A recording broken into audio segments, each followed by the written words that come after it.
Hello, everyone, and welcome to the wrap-up segment for today's Draft Today video.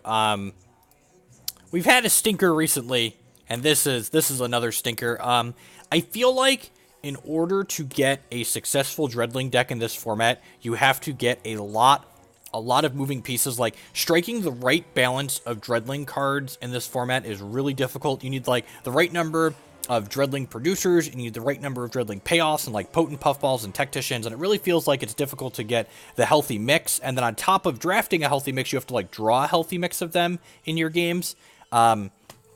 Which it feels a lot like the conscript decks, where, like, if you get too many of the conscript payoffs and enough conscripts, your deck's going to be fairly mediocre. The problem here is when you're drafting the Dreadling deck, you can't just prioritize drafting good conscript cards and, like, happen to pick up a couple of good payoffs later, because if you end up getting just a bunch of Dreadling producers, that's just really not that impressive of a game plan like it is, like, just playing conscript cards.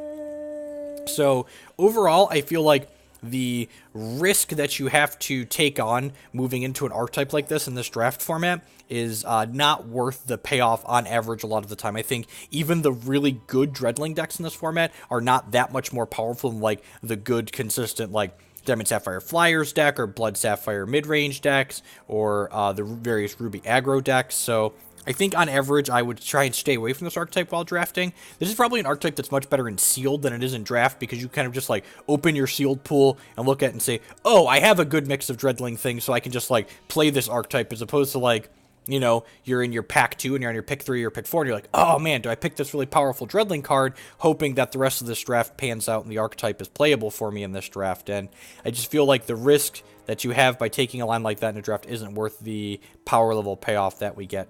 At any rate, thanks for watching today, folks. I really appreciate it. If you enjoyed the videos, to like them on YouTube and share them on your social media. You can also support my content in a few different ways. You can support me directly by subscribing on Twitch for $4.99 a month, or becoming a patron on Patreon for varying amounts.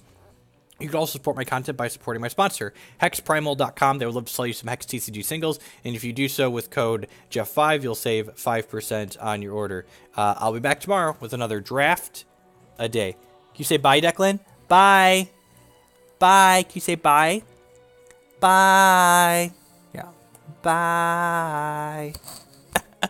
There's a tablet. We can't say goodbye. All right. Peace, folks. See you tomorrow.